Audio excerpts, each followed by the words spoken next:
Yun guys, bad news para sa mga nagtitinda natin ng mga tinapa. Dahil sa walang oo, dahil sa patuloy na pag-ulan at saka ang daming bagyo dumarating sa Pilipinas. Hindi sila makakuha ng isda sa Nabotas kasi daw lubog hanggang dibdib. Tapos nagmahal pa na Pap. Nagmahal kaya hindi sila makapagtinda. Kahit magtinda sila baka walang bumili na Pap. Bali, isang linggo na ngayon lang kita nakitang nagluto walang isda talaga. Ayun, kawawa din yung mga nagtitinda natin. Yan lang yung ikinabubuhay nila sa pamilya nila. Ang dami pa naman anak ni Bapang. Pilan lang anak mo, Bap? Ha? Pito. O, pito. Pito yung anak niya. Tapos hindi hindi makakuha ng isda yung mga natin, nagbibiyahe. Ayan yung diyan pinapausok.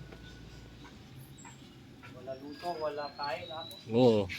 Mahirap din yung nila sitwasyon mga idol. Ayan, tilapia yung nakukuha lang dito. Kahit pa paano meron. Pero konti lang yung nagtinda, yung iba hindi na makapagtinda dahil hindi na rin makadaan sa dinadaanan, lubog. Yung mga rota nila sa Guagua, yan, lubog diyan eh. Wala kain. Kawawa naman sila mga idol.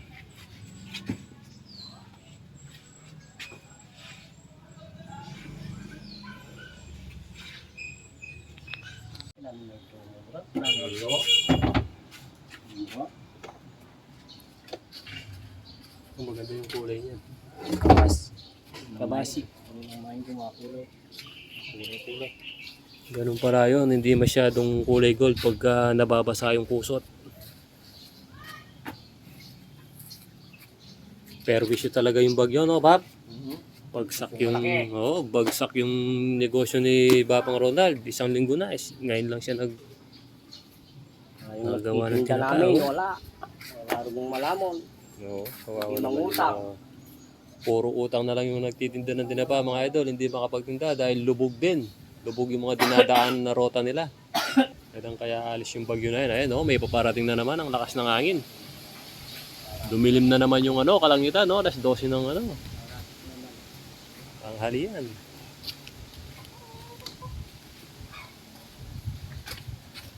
Buti na lang may tilapia sa Pampanga.